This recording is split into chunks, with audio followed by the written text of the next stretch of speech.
But, it's great to see, we call it new music from Vanilla Fudge. It's actually a very old song, and it's a very touching song too, because you're paying tribute to the late Tim Bogert, a friend of yours for more than 50 years, and it was very sad to hear of his passing earlier this year.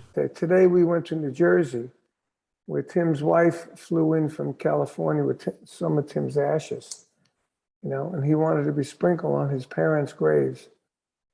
So we had Vinny from the Fudge and Pete from the Fudge, and our friend Joey he's the Pete Best of Vanilla Fudge. This guy Joey, he was in the band before me, and then we made it big, but now he's a Christian pastor and everything. So he came down and he said some words out of the Bible, and we had a bunch of Tim's family there, and then we sang People Get Ready with an acoustic guitar. It was really nice, nice tribute to Tim, And then Billy Sheehan offered to do a tribute to Tim and play with Vanilla Fudge anywhere we wanted. And I said, you know what, let's do a tribute to Tim. Let's get a whole bunch of people,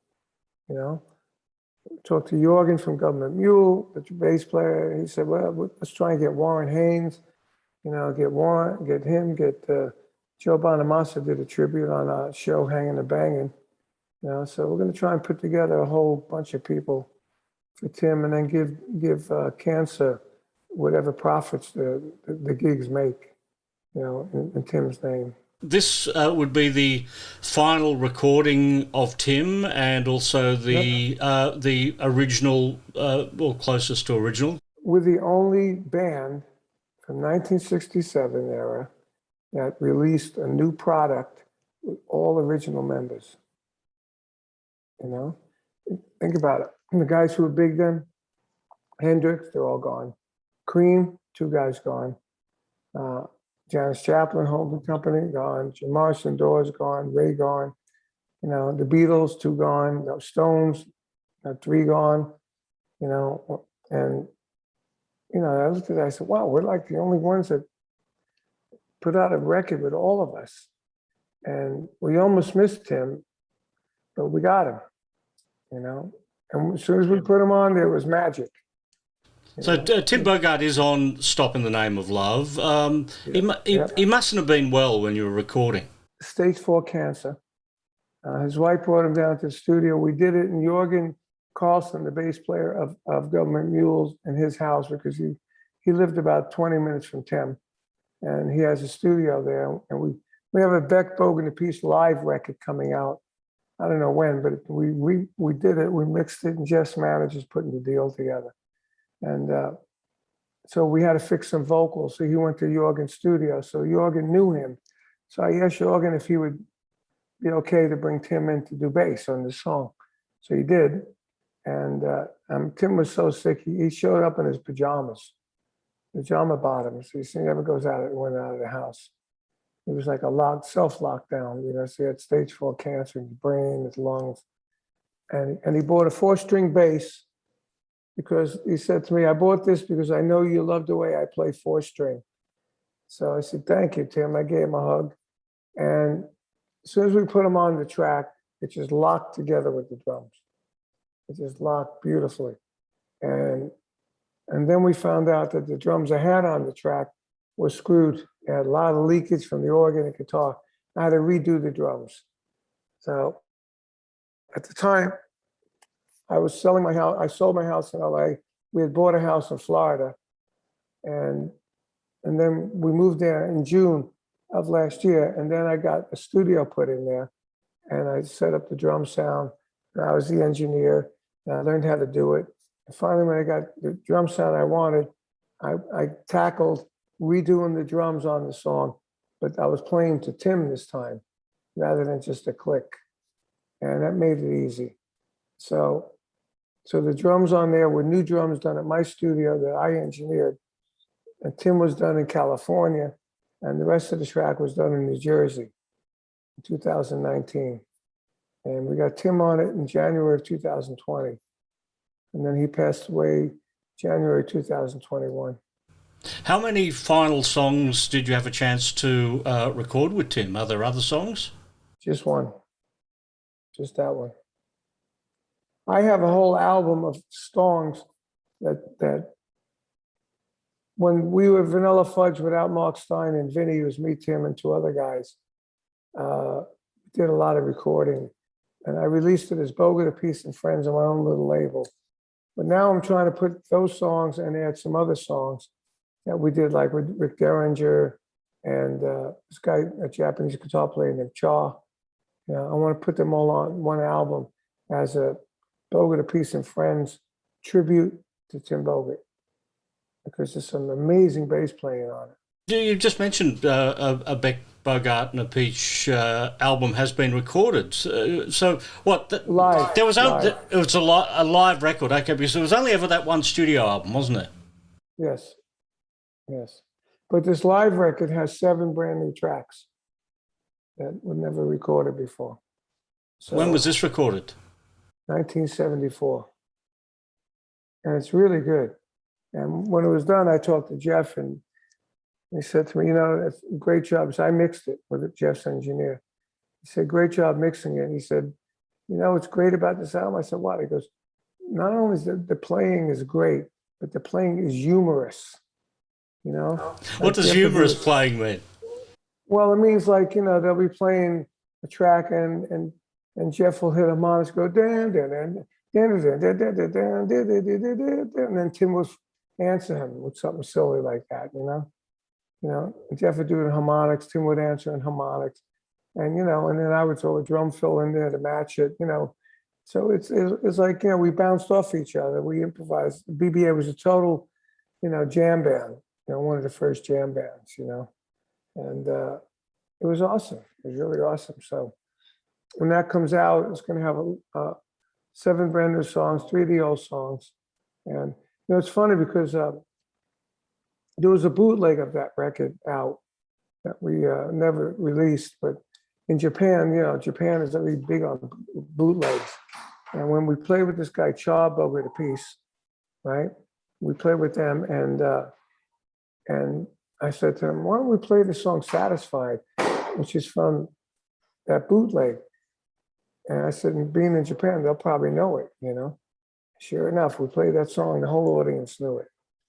You know, it's from the bootleg. You know, my brother Vinny just walked in. Oh, okay. Say hello from Australia to him. Yo, Vinny. Say hi to Australia.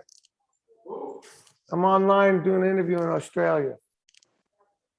Yeah, we just did a gig last night, a drum wars gig.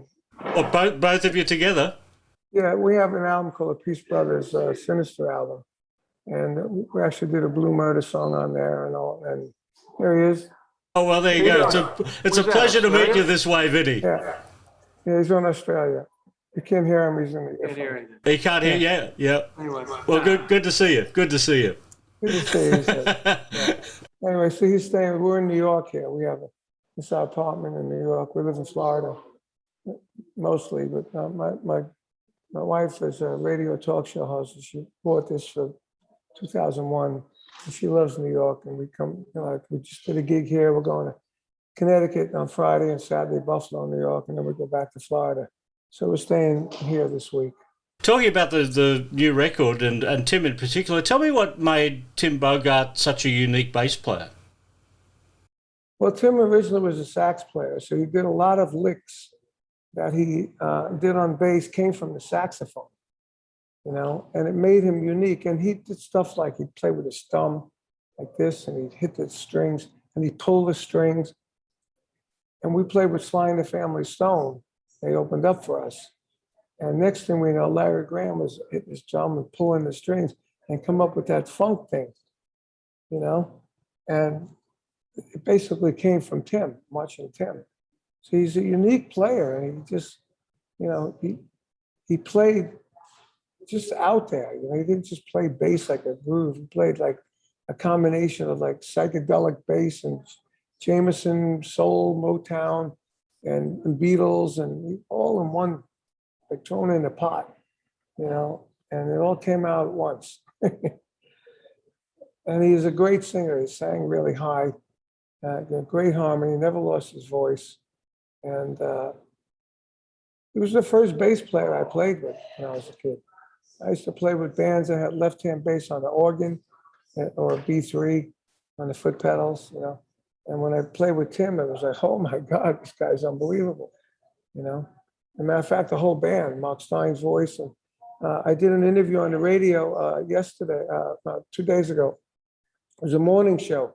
And the guy played You Keep Me Hanging On, right? And then he played Stop in the Name of Love. And he said, listen to this voice. It's the same. I said, yeah, and except now he's 74 years old. Back then he was 20 years old, you know? I said, it's 54 years later, and he still has the same voice. It's unbelievable. I mean, my voice has changed. You know, I got this reflux thing, you know, I lost some top end and stuff. This guy, Mark Stein, his voice is just as good as it was when he was a kid. Was Stop in the Name of Love chosen deliberately as a bookend to You Keep Me Hanging On, to Supreme songs? Well, we were going to do an album called Supreme Fudge. We talked about it like in summertime, September-ish of 2019. We worked out a deal with Golden Robot Records, but then we were doing gigs and everything. We didn't really get to start it until like sometime in November, the end of November, beginning of December. And we all, like, I have a bunch of different arrangements on my iPad, on my iPhone, on my iPad, on GarageBand, you know, of different, an arrangement of, you know, Reflections and a couple other songs. And Mark Stein had a bunch of ideas for the other songs, and so did Vinny, the guitar player. But the only one we got to start recording was Stop in the Name of Love. And it started with a piece of music that we already were writing that we called Journey in Time. You know, it was like an original piece. But then when we started thinking about songs, we said, you know what? Stop in the Name of Love fits right in there, you know? So we changed melodies a little bit, and it fit perfect. So that's what we did. That very first Vanilla Fudge album, 1967, must have been a crazy sell to record companies. Here is an unknown band that comes along doing acid rock versions of Sonny and Cher, the Beatles, the Supremes. How did you sell that to the record label at the time? See, we were doing this kind of music in our live show. That first album was basically our live show. You know, some of the songs from our live show. We shot him on, the producer just brought us into the studio and put up the mics and the engineer. He didn't say, how you play this or you do that. No, it was just us. He just got the sound. You Keep Me Hanging On was a one-take mono, everything at once, you know, of what we did on stage. I said it's the 7.5 minutes that changed my life, you know. So we were doing that stuff and live, and we noticed that every time we did You Keep Me Hanging On live before the record came out, people would stop trying to dance to our music, and you had to try to dance to it because there was so many changes, like progressive rock, you know? And they would come up and watch us play You Keep Me Hanging On, because we had all these dramatic moves going on that no bands did back then, you know?